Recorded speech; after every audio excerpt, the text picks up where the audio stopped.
to talk to us about Here's to Mental Health, a casual discussion of the long-term mental health risks suffered as a direct result of unaddressed hearing loss. So welcome and thank you. Thank you for having me. So I am Wendy Cook. I have been a licensed hearing specialist in Connecticut for about 15 years. Oh, yeah, thank you. So my business partner is in Florida right now, and he's put together half the presentation. He is, the beautiful assistant, and I'm the brains. And so we're going to get something started with him. Good morning, guys. Oh, thank you. Thank you. Thank you. I just want, guys, enough, seriously. Laura, make them stop. Thank you, I appreciate it. Thank you. All right, a little joking aside, but I might actually change my alarm clock to that because who doesn't want to wake up to that every day? My name is Mike Gill, and I am the co-founder of Coastal Hearing Aid Center. We're located on Route 25 in Monroe, about 10 minutes from the chamber office. First and foremost, I apologize for not being able to be there in person. We lost my mom over the holidays, and we kind of carved out this particular day and this holiday weekend to spend some time with my dad. So that has been addressed. All of our future engagements as a family will now be conducted around the Health Council schedule. Not really, but I am sorry. I don't have the public speaking talents of Bill, for example, so I do have some notes here that I'm going to reference. So if I happen to look down a lot, I'm not falling asleep. Hopefully you won't either. But I'm just referencing some of the stuff that I have here. So I'd like to share a couple of thoughts with you and maybe run through a quick exercise before I hand it off to the driving force behind what we do every day, my best friend and business partner, Wendy Cook. We created Coastal Hearing Aid Center on a foundation of love, kindness, compassion, education, and above all, service to others. We're not rocket scientists, and Wendy would agree with that, I hope. We like to keep things very simple, and simply put, we have two missions at Coastal. Number one is to positively impact as many lives as we possibly can. And number two, and maybe even more importantly, to help people like you guys do the same. We are firm believers in the reach, effectiveness, and impact of collaboration and partnerships. And based on our experience, know that it's a proven strategy. Partnerships are a proven strategy to achieve mutual sustained growth where every single person who is part of the process, members, residents, patients, clients, and obviously us that are involved in the process win.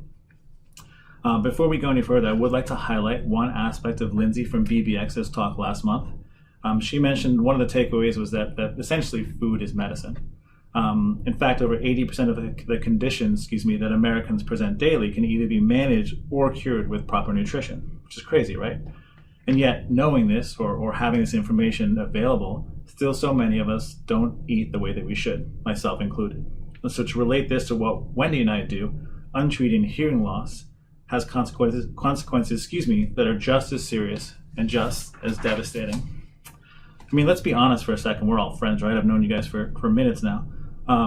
If the only negative side effect of hearing loss was that I couldn't hear my wife, I'd probably sign up for hearing loss. I'm just saying, right? But unfortunately, it's not, and people don't realize it. At least I didn't realize this information before I started in this industry. The reality is, the older we get, the devastating impact that untreated hearing loss can have on our mental health is staggering, and is now the main reason, that I do what I do on a daily basis. If we can help one person avoid the early onset dementia, then our entire careers are worth it, in our opinion. All joking aside, though, hearing loss is a massive problem that a large percent of people in this room or on this call today will face at some point in the near future if they haven't already. So please know we're here for you. If you have any questions, you please use us as a resource. So before I hand this off to Wendy, we thought we would do a little bit of an exercise that relates to really the council in general, not just to Coastal Hearing, to Hearing Aid Center. So what you guys will see, if you're actually in person at the chamber, you'll see you have a measuring tape in front of you.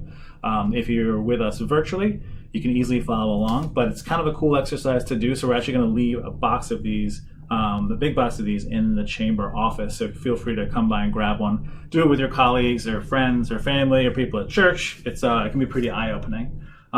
So as you can see, if you guys want to open this up, on the inches side, it goes from 1 to 72, which is interesting because there's an ongoing debate about the global average lifespan. Some people say 72, some people say 76. Thankfully, it's a lot higher here in the US, obviously thanks to the level of medicine we have. But for the sake of what we're doing today, let's just agree-ish that the global average lifespan, our average lifespan is 72 years. 72 years. So what I would like you guys to do, those of you that have this in front of you, is really, in the virtual, just kind of think about it or visualize it, if you will.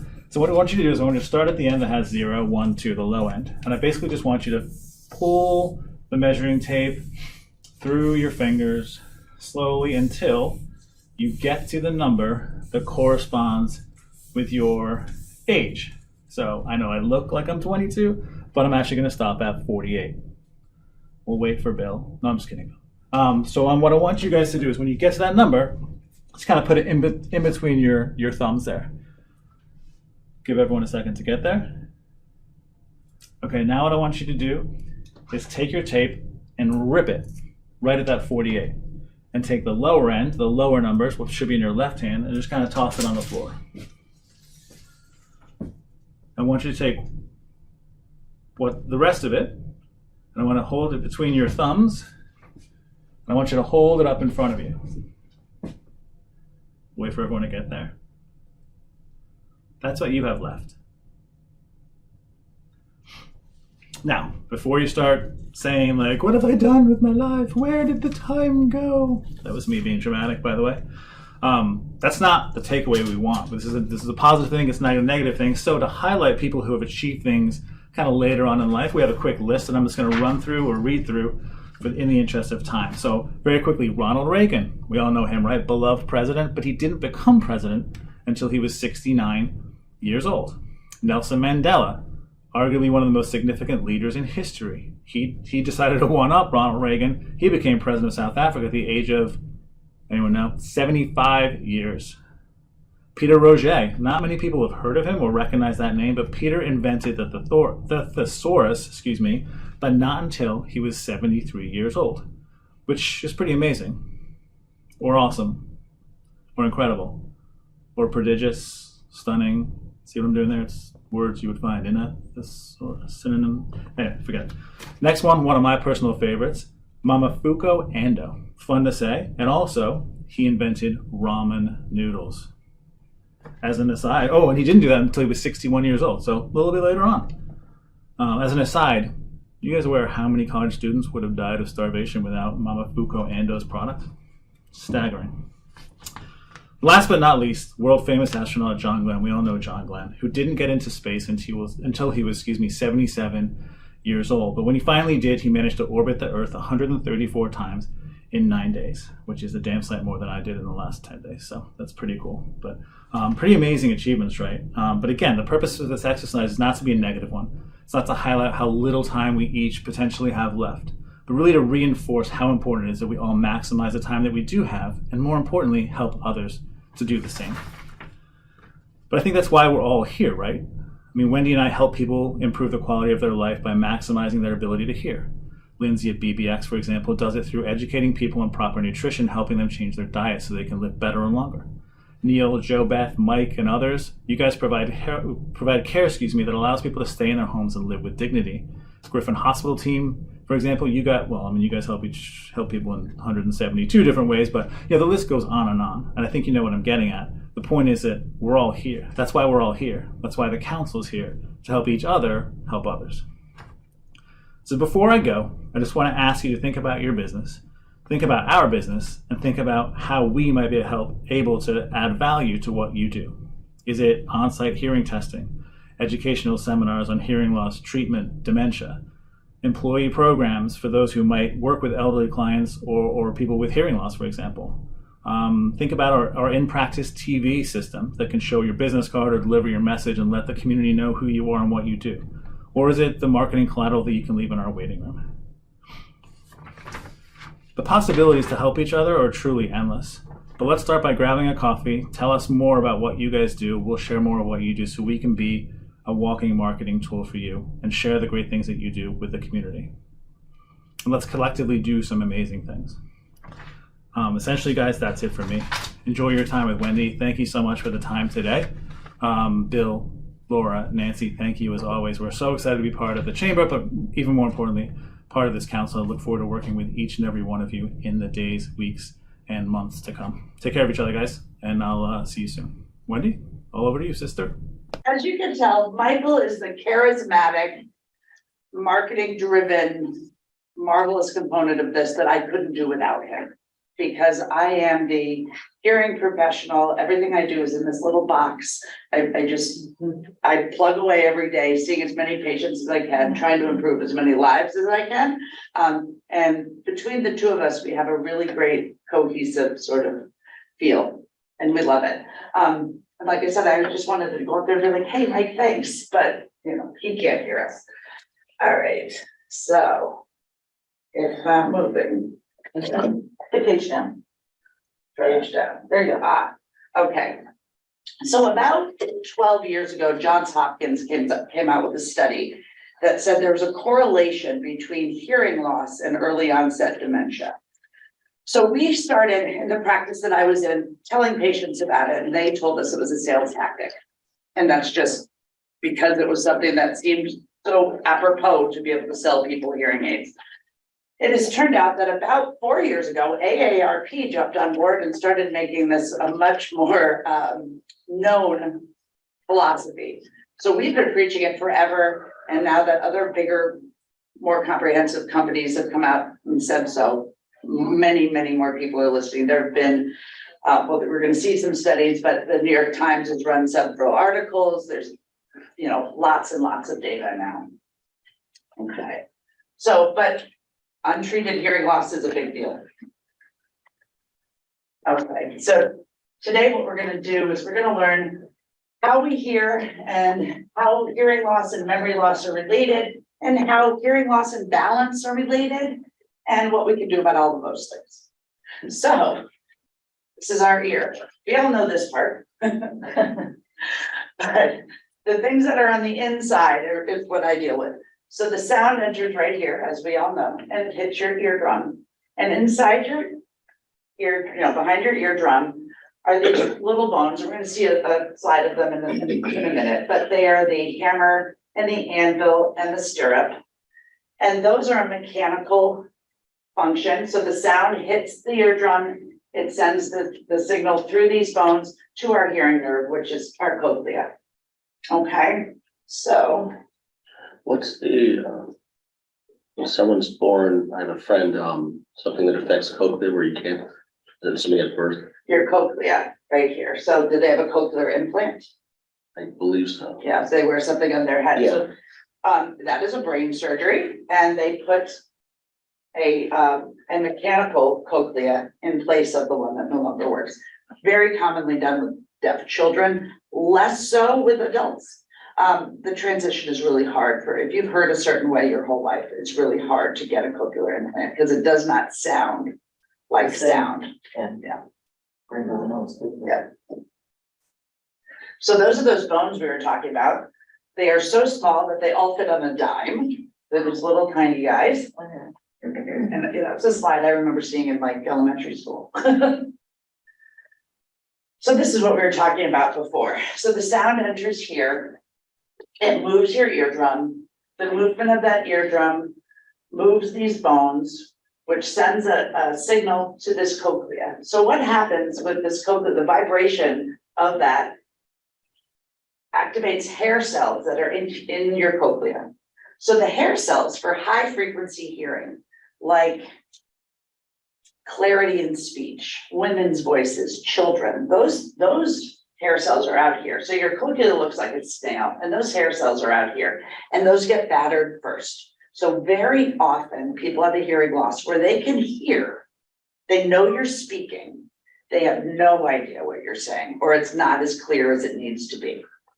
So, and our body is designed that way so that we can remain hearing things as we've evolved, but our ability to understand speech is tremendously reduced.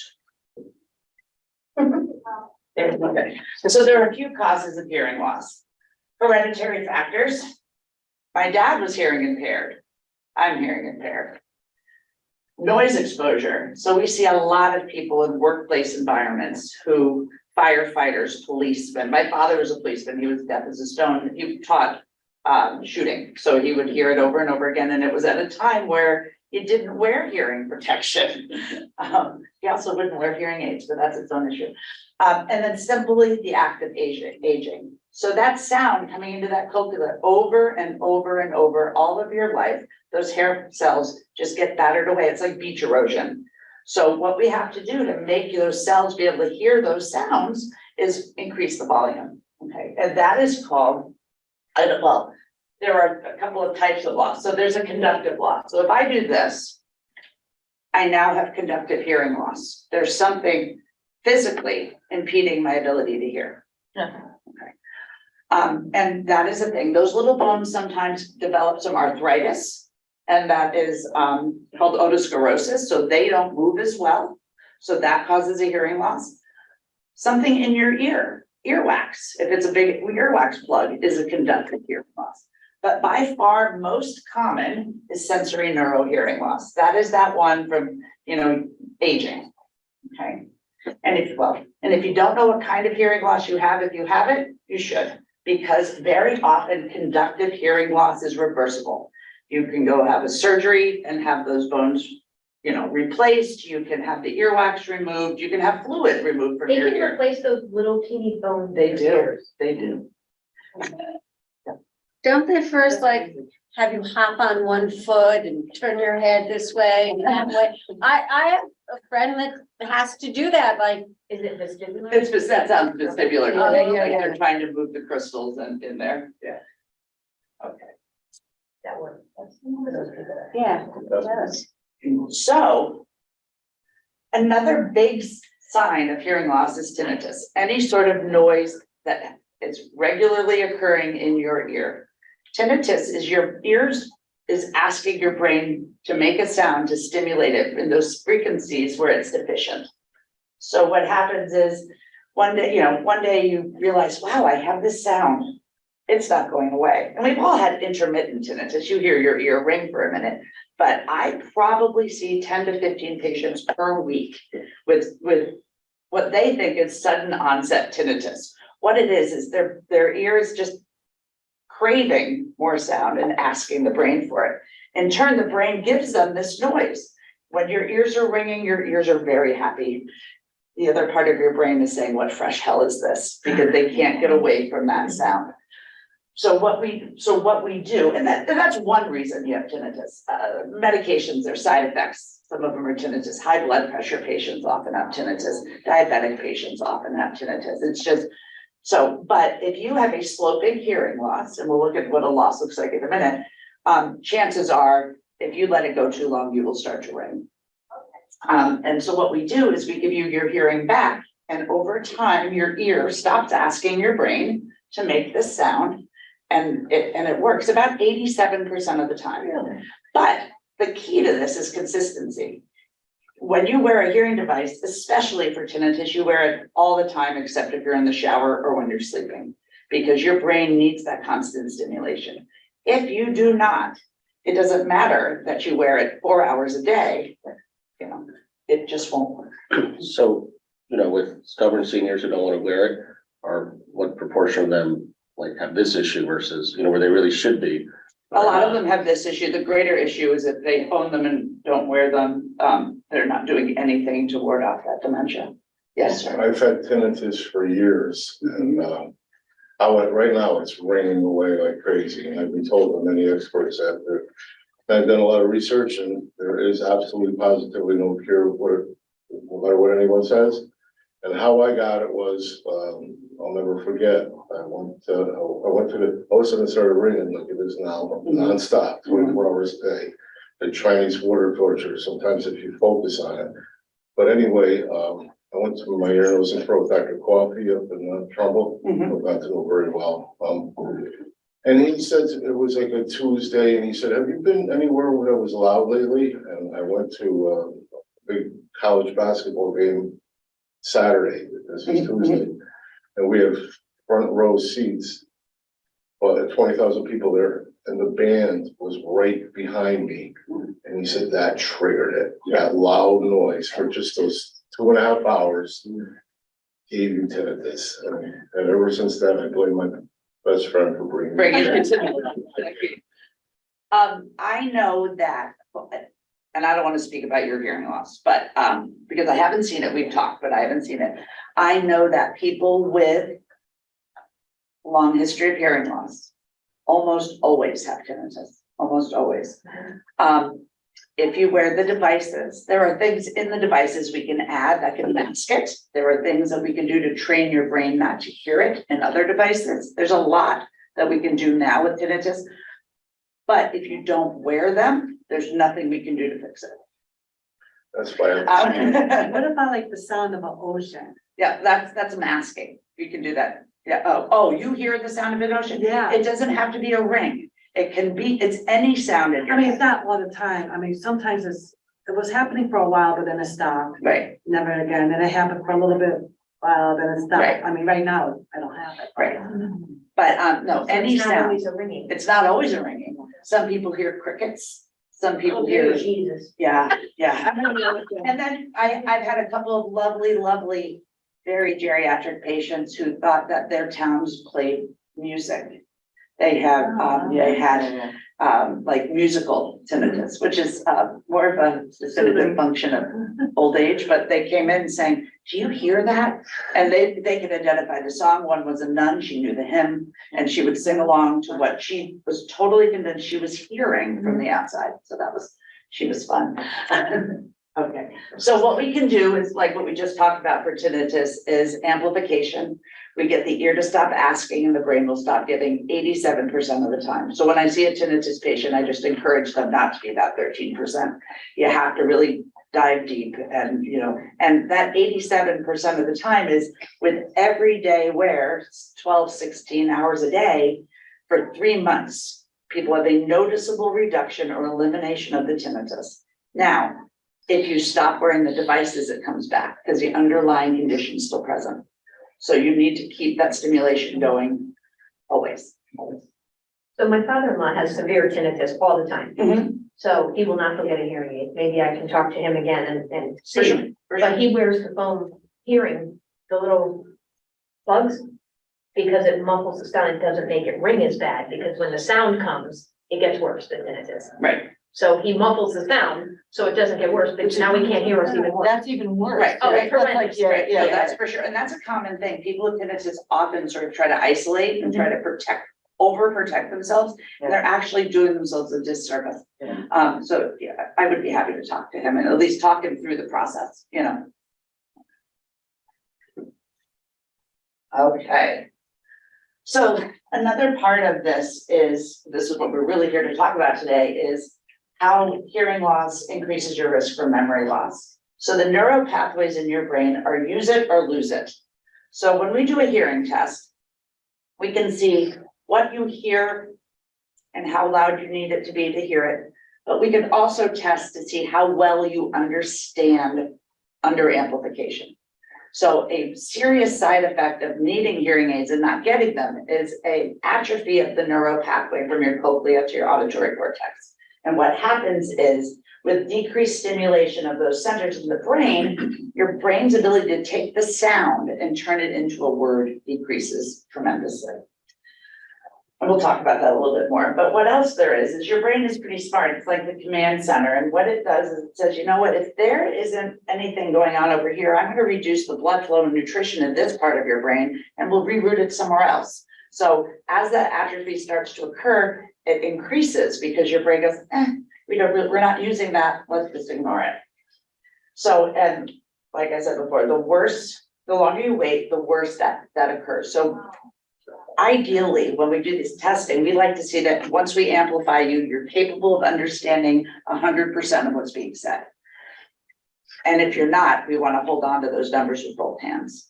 Okay, so I had a patient who wore 2 hearing aids, lost one, and didn't want to have to buy another. The sad part is she was under warranty and replacement, but she waited 1.5 years to get another one, and we tested her and she didn't tell us she'd lost one. So she came in, she only had the one. We did all her testing, and her speech understanding score in the ear that she had the hearing aid in was in the 90s. It was fabulous, and they had both been there before. And then the other ear, it was in the 60s. And it's because over that year and a half, the stimulation had decreased. When your ability to take a sound and turn it into a word is at 60%, it's almost to a point where you can't wear a hearing aid. Because if I turn it up, it doesn't matter. If you can't make it a word, then all it is garbage noise. So. Okay, so there was a study done, and it said that 369 participants aged 36 to 90, who were all dementia-free, those with mild, moderate, and severe hearing loss had a 1, 3, and 5-time-fold increase for developing dementia, respectively. That's tremendous. That's tremendous. So we're gonna look, I think the next slide will tell us what that looks like. Oh, let's find that one. This one. So normal hearing, occurs above 10. If you have a mild to moderate hearing loss, which is exactly that, mild, you're still twice as likely to develop Alzheimer's or dementia, which is just insane. But so most people who come in to see us have a hearing loss that does something like this. We call it the standard ski slope. Okay. So most people I see are 5 times more likely to develop dementia because of it, because those centers aren't being stimulated properly. Let's go back through. The ability to stay engaged in conversation also helps ward off dementia. New research suggests that hearing aids might help prevent or slow the development of dementia in elderly people, as it was published on April 25th. And that was a few years ago when I wrote this originally. But what it is stimulation is stimulation. The more you are connected to your environment, the longer your feet hit the floor. That's the truth. And the more engaged you are. The more engaged you are, the better off you're going to do with your mental health, whether it's dementia or just simple depression. Okay. And I say that about all stimulation with my patients. I say, if you go out and go for a walk every day, you walk out the door every day and turn left. Tomorrow, go turn right. Go see something different, hear something different, taste something different. I tell them all to go eat Indian food, and they tell me no, they're afraid. But go eat something you wouldn't traditionally eat. Stimulate yourself in a different way to keep your brain, understanding and getting to try new things. Okay. 1,162 adults with hearing loss, mild to moderate, had an annual rate of decline on cognitive tests of roughly 40% greater than the normal hearing peers. So that just says the same thing we were talking about before, is that if you're not hearing well, your cognition is greatly reduced. 40% is so significant. The rates of cognitive decline and the risks associated with cognitive impairment are directly associated with the severity of the loss, which goes back to that 2, 3, or 5 times more likely to develop dementia.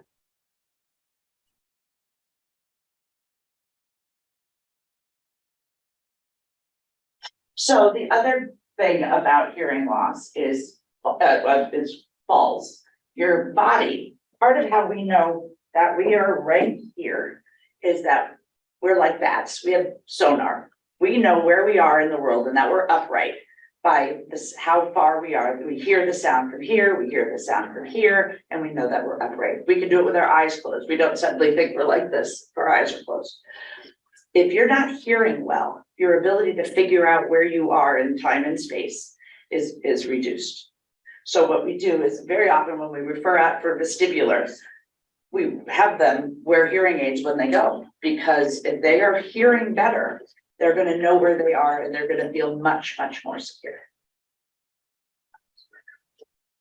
The magnitude of the association of hearing loss and falls is clinically significant, with mild hearing loss being associated with nearly a 3-fold increase. So if you have a hearing loss, you're 3 times more likely to fall.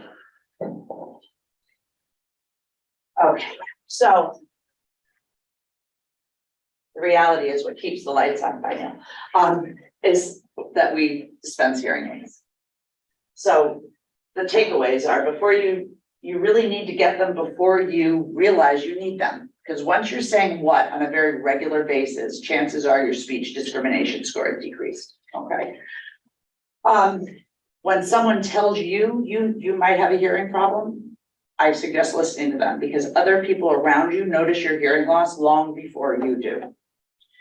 Okay, and the use it or lose it, got to keep that brain functionality because you can't grow it back. And then, so I always say go with a major manufacturer for a hearing aid, not one you buy on the internet or over the counter.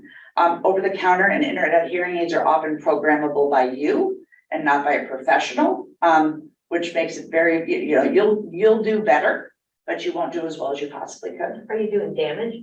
You potentially could do Just damage. being in the nursing home, we have people who maybe lose their hearing aids or they've never had one. We have difficulty. So we do buy over-the-counter amplifier, a little one that goes behind the ear. It works tremendously. And then we refer them and Right, say, please go get it checked. Right. But I don't want to be doing that if I'm harming them either. Well, they could be turning it up too loud, and causing more damage.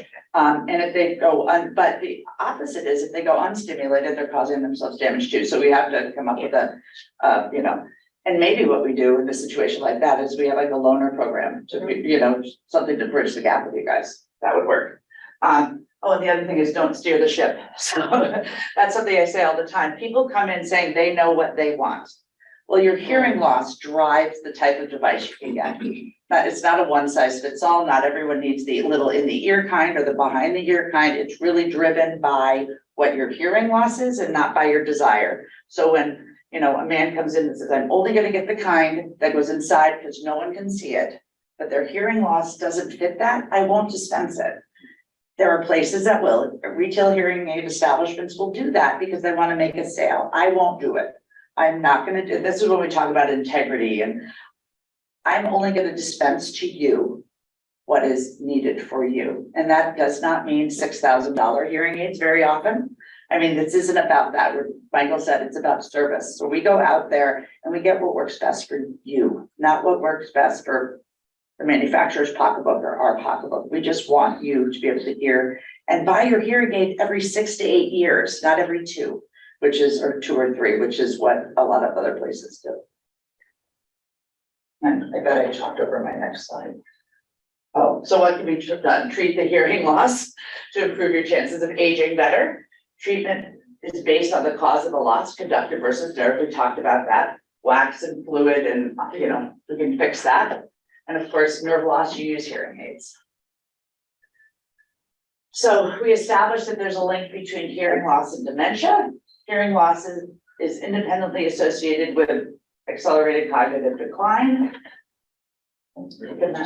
Treating hearing loss more aggressively may help delay that cognitive decline. And older adults with hearing loss have a higher risk of falling. So know what kind of hearing loss you have. And if you go to a reputable place, they will tell you. And try hearing aids before you really need them. And then you have to just trust your ears to people who've gone to school to do this. I feel very strongly that people are, well, first of all, people want to wear them as they want to, and hearing aids need to be worn all the time. They aren't pop them in to go have dinner with, on a Saturday night and because your grandchildren are coming on Wednesday afternoon. Your brain needs this constant stimulation. And that is it. Another question, if you were ready, but noticing that, obviously I'm still wearing a mask. So our entire building, we are still wearing masks. Yeah. And actually at work, I'm wearing a KN95, so it muffles even worse. Yeah. And we're wearing the face Shields. shields.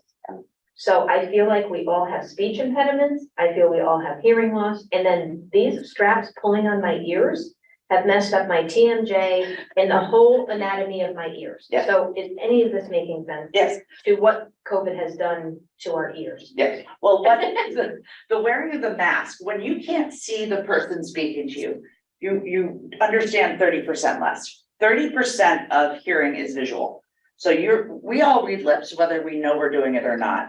So if we're not getting a clear signal, we're looking for cues in other ways. That's the whole thing. And God, I remember those days when we first, I see patients every day and we wear the but not the shields anymore. We have shields and suits and, Yeah.